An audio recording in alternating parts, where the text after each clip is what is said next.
अस्सलाम वालेकुम। मेरा नाम उम्मे हबीबा है और हमने अपने केमिस्ट्री के जो प्रीवियस टॉपिक्स हैं अल्हम्दुलिल्लाह उसको कंप्लीट कर लिया है। और आज का जो हमारा टॉपिक है वो एलिमेंट पे है कि एलिमेंट क्या होता है और इसकी क्या प्रॉपर्टीज हो सकती हैं और कौन कौन से एलिमेंट हमारे पास मौजूद हैं, हम उनको देखेंगे।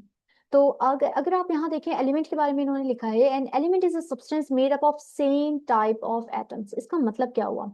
अगर मैं यहाँ पे आपसे कह दूं कि मेरे पास नाइट्रोजन, यहाँ पे नाइट्रोजन इसकी पूरी कम्युनिटी है, ठीक है, जस्ट नाइट्रोजन यहाँ पे रहते हैं।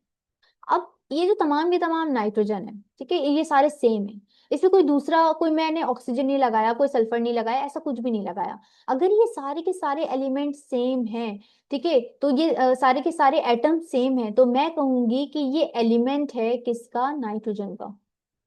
ठीक है, ये तमाम के तमाम एटम सेम है तो मैं कहूंगी ये एलिमेंट है नाइट्रोजन का।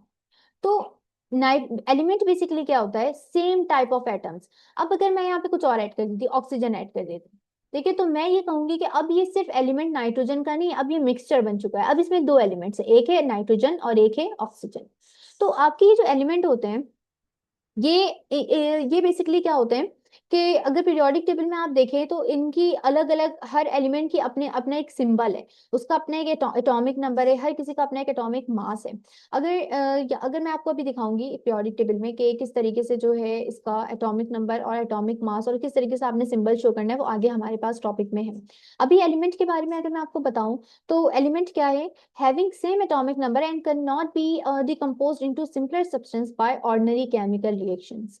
सिर्फ नाइट्रोजन को भी जो हमने लिया था, अगर मैं इसको देख लूं तो अकॉर्डिंग टू द बुक ये कह रहे हैं, और जो कि बात सही है इनकी, इन्होंने कहा है कि ये जो एटॉमिक नंबर है इसका, ठीक है, ये नाइट्रोजन चाहे आप दुनिया में कहीं भी इसको उठा लें, कहीं से भी उठा लें, इसका जो एटॉमिक नंबर है, जो कि क्या है हमारे पास, नाइट्रोजन का एटॉमिक नंबर होता है 7। तो इसका एटॉमिक नंबर 7 ही रहेगा। ठीक है, 7 ही रहेगा। आप इसको इजीली ब्रेक डाउन नहीं कर सकते जब तक आप इसको किसी केमिकल रिएक्शन के साथ जो है किसी केमिकल रिएक्शन में इन्वॉल्व नहीं कर लेते। वैसे केमिकल रिएक्शन में इन्वॉल्व करने का मकसद होता है कि आपने यहाँ पे इसको बॉन्ड बनवा दिया, किसी के साथ ऐड करवा दिया। ऐसा नहीं होता कि आप नाइट्रोजन को तोड़ रहे हैं, ठीक है, नाइट्रोजन को तोड़ें, ऐसा नहीं होता। हाँ, ये हो सकता है कि जैसे नाइट्रोजन है और इसने अमोनिया के साथ ये किया है फॉर एग्जांपल, तो मैं चाहती हूँ कि ये अब ये हाइड्रोजन के साथ इसका बॉन्ड टूट जाए, तो ये बॉन्ड को तोड़ा जा सकता है केमिकल रिएक्शन के थ्रू, लेकिन नाइट्रोजन को नहीं तोड़ा जा सकता। ठीक। एलिमेंट्स अगर in the nature in the free और कंबाइंड फॉर्म इन सॉलिड, या तो ये फ्री हो सकते हैं या फिर कंबाइंड फॉर्म में हो सकते हैं। जैसे मैंने कहा कि नाइट्रोजन है, अगर मैं फ्री फॉर्म अगर एलिमेंट की बात करूं तो हमारे पास हीलियम आ जाता है, जो कि हीलियम एक बलून आपने सभी ने देखी होगी, जो ऊपर ऊपर ही जाती रहती है, उसको पकड़ना पड़ता है, ठीक है। तो हीलियम क्योंकि लाइटर देन एयर होता है, तो वो मजीद ऊपर की तरफ मूव कर रही होती है, तो हीलियम जस्ट आपका ये क्या है, एक सिंगल एलिमेंट है। और अमोनिया का जो मैंने बताया, यानी कि NH3 की आपका क्या है, कंपाउंड की फॉर्म है, यानी कि ये मोर देन वन एलिमेंट से मिलकर बना है। Till now 118 elements. अब ये क्या है, पूरी पीरियोडिक टेबल में हमारे हमारे पास 118 एलिमेंट मौजूद हैं। Majority of the elements are solid as copper, gold, zinc etcetera. अब अगर मैं आपसे बात करूं कि जो हमारा पीरियोडिक टेबल है, ठीक है, ये जो हमारे पास पीरियोडिक टेबल है, ये तीन हिस्सों में डिवाइड है।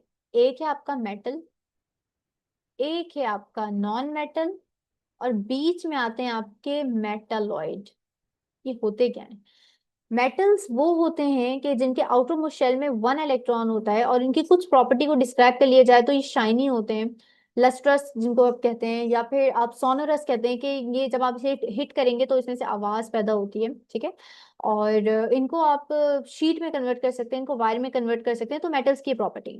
नॉन मेटल्स क्या होते हैं? नॉन मेटल जरा इनसे डिफरेंट है। नॉन मेटल किस तरीके से डिफरेंस है इनमें?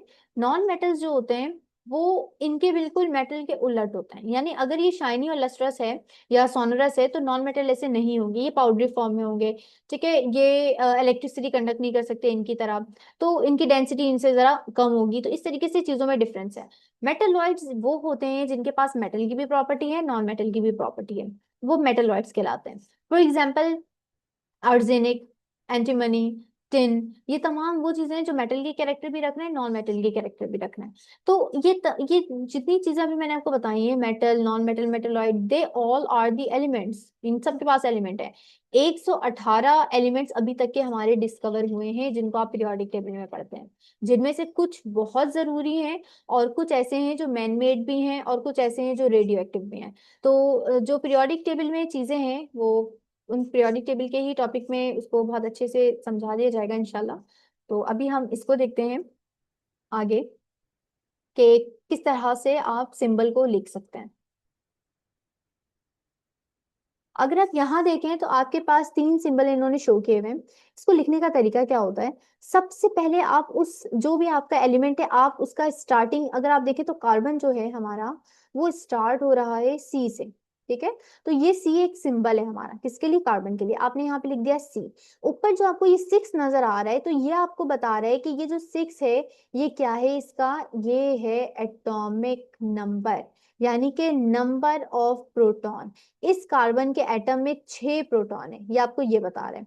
सिमिलरली आपके पास सल्फर है, हीलियम है, इसके ऊपर जो नंबर है आपके क्या रिप्रेजेंट कर रहा है, एटॉमिक नंबर। ये क्यों एटॉमिक नंबर है, हालांकि आपके पास ना पीरियोडिक टेबल में दो नंबर्स होते हैं, एक होता है आपका लोएस्ट और एक होता है हाईएस्ट। ये जो हाईएस्ट नंबर है आपके पास ये कहलाता है मास नंबर, ठीक है।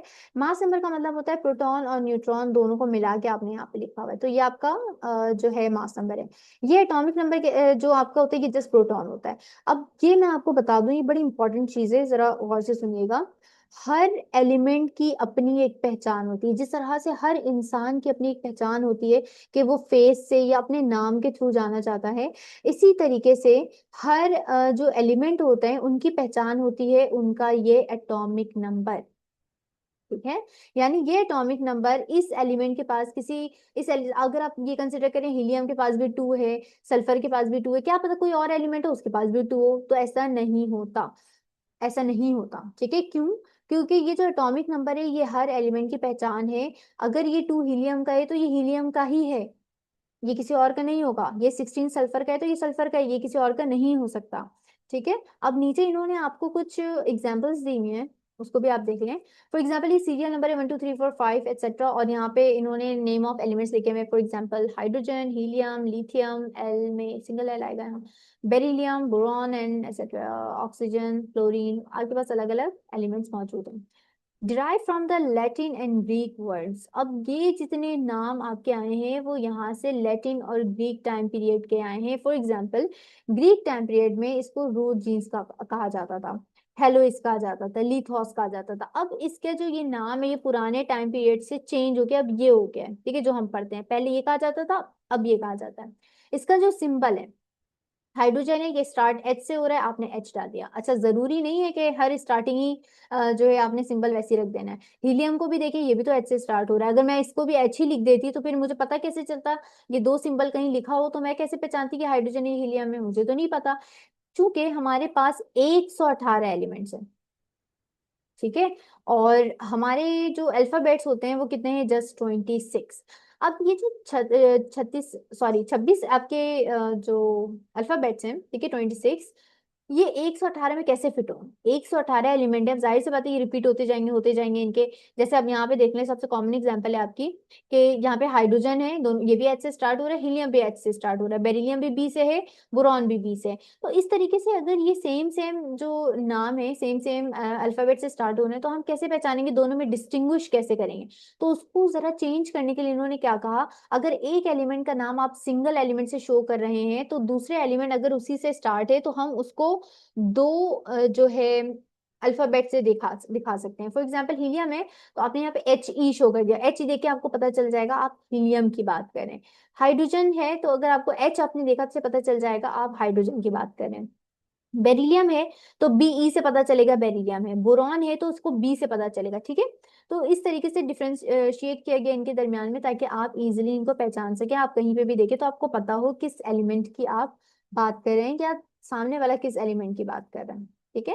तो ये सिंबल्स बड़े काम के होते हैं, ये बड़े हेल्पफुल होते हैं, क्योंकि हर जगह जाहिर सी बात है बड़े बड़े नाम तो लिखने से रहे, तो हम उनके सिंबल्स की स्टडी कर रहे होते हैं। तकरीबन अगर आप देखें यहाँ पे इन्होंने जितने सिंबल्स दिए हुए हैं वो 30 सिंबल्स हैं, ठीक है, लास्ट जिंक तक दिया हुआ है इन्होंने, तो यहाँ पे देखें आपके पास कोई दो कोई सिंगल नजर आ रहा होगा।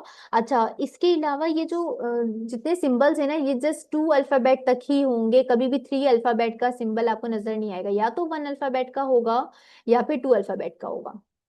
ठीक है, तो अगर आपको वन अल्फाबेट का नजर आ रहा है जैसे पोटासियम में के, ये सिंगल अल्फाबेट है। लेकिन अगर आपको कोई ऐसा नजर आ रहा है सिंबल जिसमें कैपिटल के बाद स्मॉल है, तो आप ये याद रखिएगा ये एक ही एलिमेंट की बात हो रही है। यानी अगर मैं यहाँ पे के लिख रही हूँ और के के आगे अगर मैं यहाँ पे आई लिख दूं, ठीक है, ये भी कैपिटल है ये भी कैपिटल है, तो याद रखिएगा आप दो एलिमेंट की बात कर रहे हैं। यानी कैपिटल आपको रिप्रेजेंट कर रहा है पूरा का पूरा एलिमेंट, ये भी एक एलिमेंट है, आई भी एक एलिमेंट है, यानी पोटासियम आयोडीन। अगर आप एक कैपिटल के साथ एक स्मॉल यूज कर रहे हैं, तो अब ये दो अल्फाबेट मिला के एक सिंगल एलिमेंट हुआ है। ठीक है, तो दोनों में डिफरेंस है, इसमें आपने कंफ्यूज नहीं होना है।